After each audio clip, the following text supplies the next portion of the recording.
Mencionaste a Navalny. Ujú. Después de que te fuiste, Navalny murió en prisión. Sí. ¿Cuáles son tus pensamientos a un nivel general sobre su muerte? Es terrible. Solo imagínate morir en prisión. Lo he pensado mucho. He conocido a muchas personas en prisión, incluyendo a algunos muy buenos amigos míos. Entonces me sentí muy triste por eso, ¿sabes? Desde una perspectiva geopolítica, no sé más que eso. Y yo me río y en parte me molesta, pero sobre todo encuentro divertidas las afirmaciones de los políticos estadounidenses que en realidad son los más tontos del mundo. Esto sucedió y esto es lo que significa. Y en realidad es un hecho que no sabemos qué pasó exactamente. No sabemos qué pasó. No tenemos ni idea de qué fue lo que pasó. Podemos decir, y ya lo he dicho y lo diré de nuevo, no creo que se deba encarcelar a los opositores. Realmente no lo creo. No lo creo. Sucede mucho en todo el mundo, sucede en este país, como sabes, y estoy en contra de todo eso. Pero, ¿sabemos cómo murió? En resumen, no lo sabemos. Ahora, si tuviera que adivinar, diría: matar a Navalny durante la conferencia de seguridad de Múnich, en medio de un debate por $60,000 millones en financiación para Ucrania. Quizás los rusos sean tontos. No me dio esa sensación.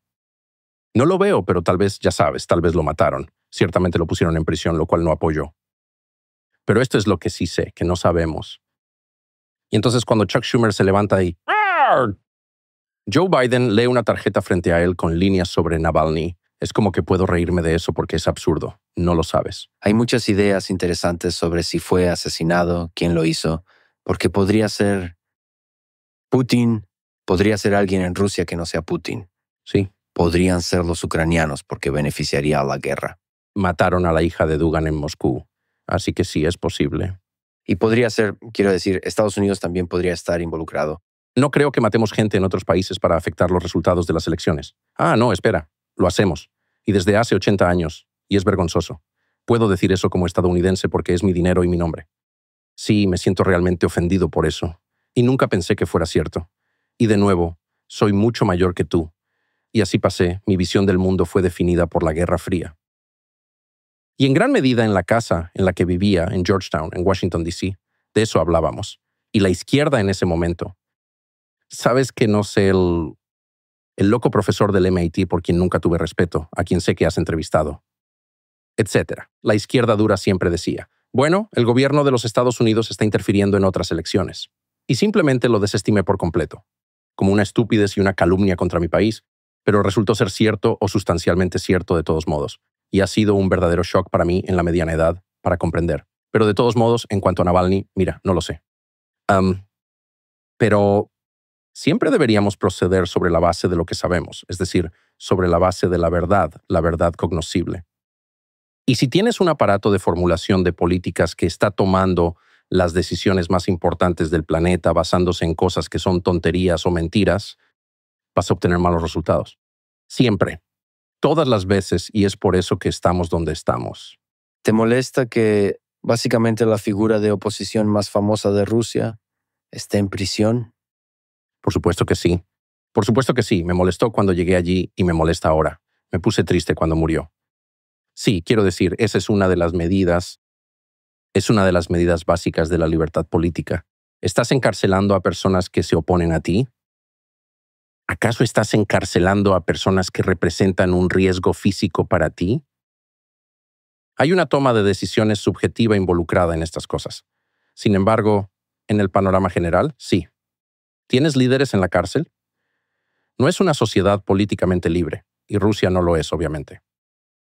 Y como dije, un amigo mío de la infancia, un americano de hecho, una persona maravillosa, vive en Rusia con su esposa rusa en Moscú. Y cené con él, y es una persona muy equilibrada, totalmente apolítica, y habla ruso y ama a sus hijos rusos y ama la cultura. Hay mucho que amar, la cultura que produjo a Tolstoy. No es una gasolinera con armas nucleares, lo siento, solo un idiota diría eso. Es una cultura muy profunda. No la entiendo completamente, pero la admiro. ¿Quién no lo haría? Y le pregunté, ¿cómo es vivir allí? Y me dijo, es genial. Moscú es una gran ciudad. Eso es indiscutible.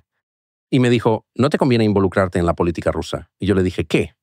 Me dijo que podría salir lastimado, que podría terminar como Navalny. Pero además es demasiado complicado. La mentalidad rusa no es exactamente esto. Es una ciudad occidental, es una ciudad europea. pero no es del todo europea. Y la forma en que piensan es muy, muy compleja. Muy compleja. Es demasiado complicado. Simplemente no te involucres. Solo diría dos cosas. Una, no estoy seguro. No lo sé. Pero me da la sensación de que la muerte de Navalny, quien quiera que lo haya hecho, probablemente no tuvo mucho que ver con las próximas elecciones en Rusia. Mi impresión al hablar con Putin y su gente es que no están centrados en eso. De hecho, le pregunté a una de sus principales asesoras, ¿cuándo son las elecciones? Y me miró confundida. No sabía la fecha de las elecciones. Son como en marzo.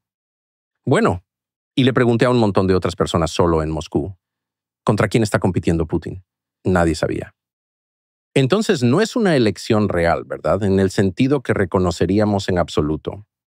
En segundo lugar, me impresionaron muchas cosas en Moscú y me molestaron profundamente muchas de las cosas que vi allí.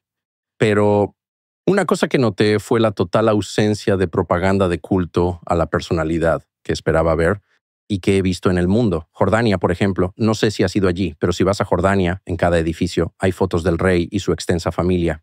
Y eso es un signo de inseguridad política. No creas un culto a la personalidad, a menos que estés inseguro personalmente, y también a menos que te preocupe perder el control del poder. Nada de eso. Y realmente supuse que allí sería de esa manera. Pensé que vería estatuas de Putin y no fue así. Solo vi estatuas de santos cristianos. Eso fue todo. Es algo que de verdad me sorprendió, y solo estoy informando lo que vi. Y por supuesto que soy consciente de que en el sentido político no es un país libre y tampoco es una democracia, tal como la entenderíamos nosotros. No me gustaría vivir allí. Me gusta decir lo que pienso. De hecho, me gano la vida haciéndolo. Pero tampoco puedo considerarlo un país estalinista. Y quien crea que lo es, que vaya y me explique por qué.